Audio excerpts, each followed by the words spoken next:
Hello, everyone. Son of a bitch! You motherfucker!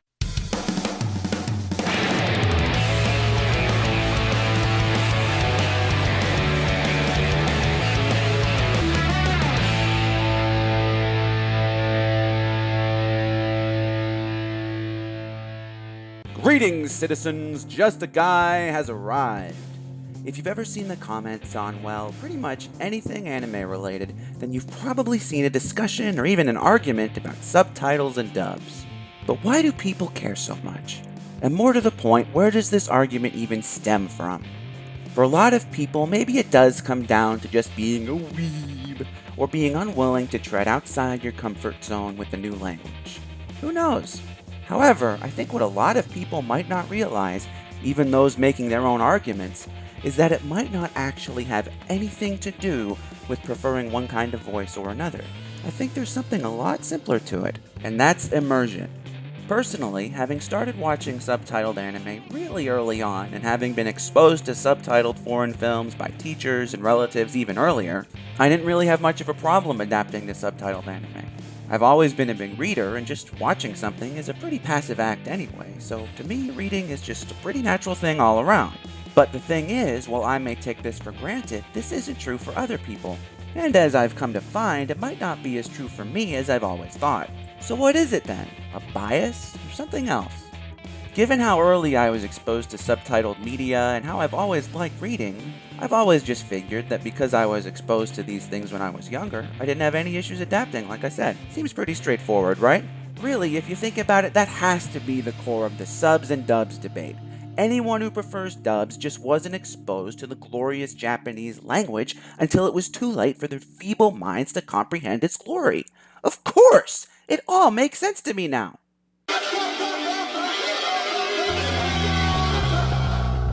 Or maybe not. Though we might actually be on the right track with that. Just, minus the whole Nippon Banzai bit there. But you know what it took for me to finally really get this? Oddly enough, by playing Outlast 2 with the subtitles on. You see, when I first started Outlast 2, I found myself quickly being taken out of the experience. Like, almost immediately. When I first looked back at my time with the game, I couldn't really pinpoint why. As I initially played through the game, I originally came to the conclusion that the protagonist was talking too much. Flash, please. Shit. Yeah, shit, yes, I can see it. Jesus. I have eyes. I'm lost. And hurt. I don't care! Let me play the damn game. I do appreciate that the asshole's not talking, so, and ruining everything. Okay, I spoke too soon. Ha ha ha, wow. That the developer's choice to make a more vocal protagonist than there had been in the first one was what was hindering my experience with the game. And at a glance, you might call what happened confirmation bias, and even I was worried that was the case myself. The fact is, it was all downhill from the moment I became turned off to the idea, and that moment seems like it was the very moment he opened his mouth.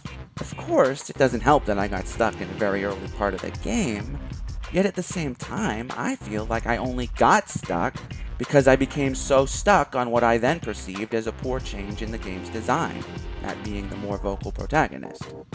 However, upon revisiting the footage and the game itself, I realized that there's something else before any of that got me knocked out of the game. Something on a very small level, so small I didn't even realize it had happened at the time. But by the time it had happened, it had already done more than enough damage to my experience. Oh, and incidentally, once you're past the part of the game where I quit playing in that first video, literally right after, in fact, the protagonist will start talking significantly less. However, because my first impression had been made almost immediately, and was then reinforced again and again during that introductory sequence leading up to where the game picks up, leaves you alone more, and he starts to talk less, well, by the time I got there, with no idea that what I desired was just a few more minutes away, my patience had already run out. So, what happened? Obviously, I'm talking like the protagonist wasn't the problem, so what was? Well, if you can't guess by the title of the video, it was the combination of everything going on in the game all at once. It was me trying to explore this new world, pay close attention to my surroundings to hear what was going on, as well as see it, and of course, play the game and pay attention to it.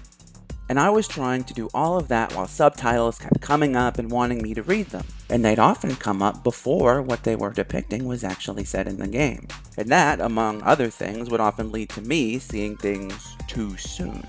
While it might sound strange for someone who considers themselves to be a generally experienced gamer to say, but I think throwing subtitles on top of all that basically just led to my senses getting overloaded. There was too much for me to process and appreciate all at once. See, it's one thing to be able to process and understand and play all at once, but to be doing all that and be immersed at the same time? I don't know. So here's what happened. I went back and played the game again, but with subtitles off. And to my surprise, it actually made a significant difference. The protagonist really wasn't as much of a problem as I thought he was. Though I do feel the amount he talks at the beginning really is kind of excessive.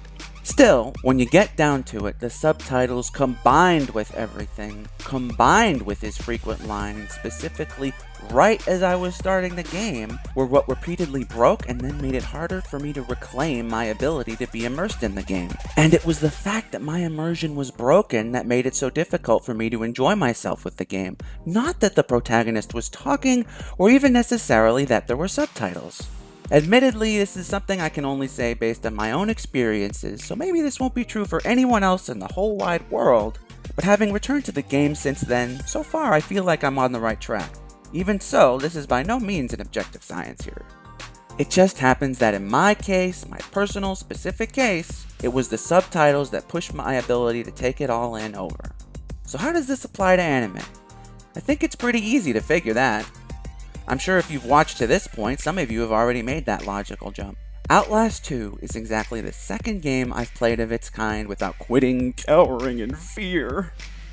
I recognize as a viewer of Let's Plays of similar games that running and gunning is at times the best thing to do, and as a viewer of Let's Plays of similar games, I've never ever had a problem with subtitles being there. But when I'm actually playing them myself, I can be pretty cautious.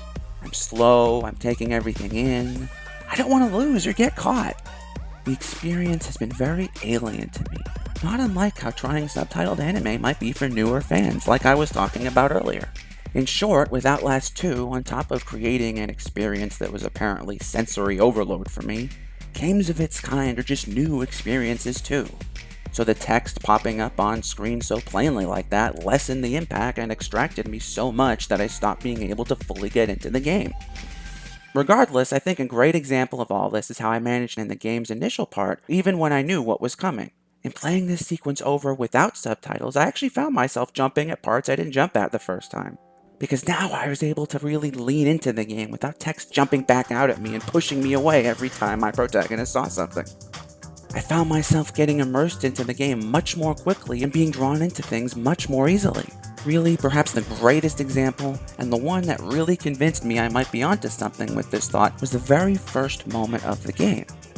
The very first thing you see in the game with subtitles on are subtitles on a black screen. Even before you can fully hear anything, you see subtitles of what you're hearing. And you see subtitles of what you're going to hear before you hear them. But with the subtitles off, you're enveloped in darkness, and only a voice welcomes you into the game as you're suddenly jostled awake by your wife and your helicopter. Without the subtitles, it felt more like my experience rather than me reading about the protagonist. At least that's how I think I was processing it. I don't know.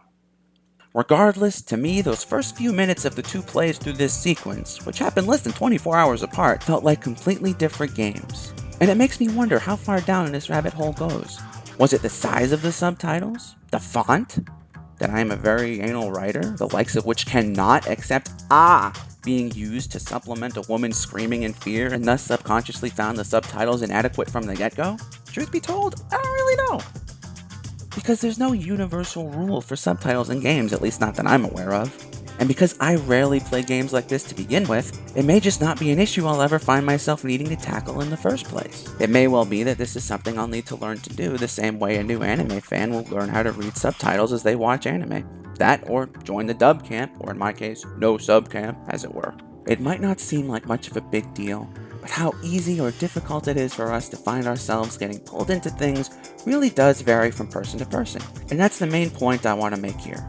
deep down, I don't believe most of us really care where the voice actors and actresses of an anime or TV series or game or, well, whatever come from. I don't think we really care what language they're speaking either. Like how Outlast 2 was for me, some people can't get into an anime when they have to read subtitles. Maybe it's too much for them to process, or maybe it's just a distraction having to read.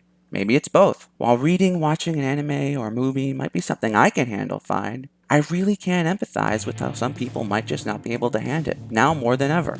Forget about whether or not they like how the characters sound. I'm sure there are people who can handle the voices, but can't handle the reading part just as much as they can handle watching with subtitles fine, but not like the voices. At the same time, I also know very, very well how a dub that doesn't click with you can also totally take you out of an experience. And as I just said, the same is probably true in reverse, with fans being turned off by Japanese voices that don't click with them. Because the thing is, while we may all have our biases, at the end of the day, the reality is that we all just want to enjoy these things to the fullest. And that usually means being fully immersed in them. So if something takes us out of the experience, like the voices, or having to read subtitles, or even just there being subtitles to see when you'd rather ignore them, of course we wouldn't like them. And I think that's what it's really all about.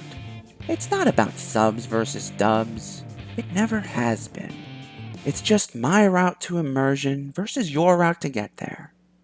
And mine is objectively superior to yours as proven by science. And with that, I think my work here is done. Until next time, this has been Just a Guy, citizens. Farewell!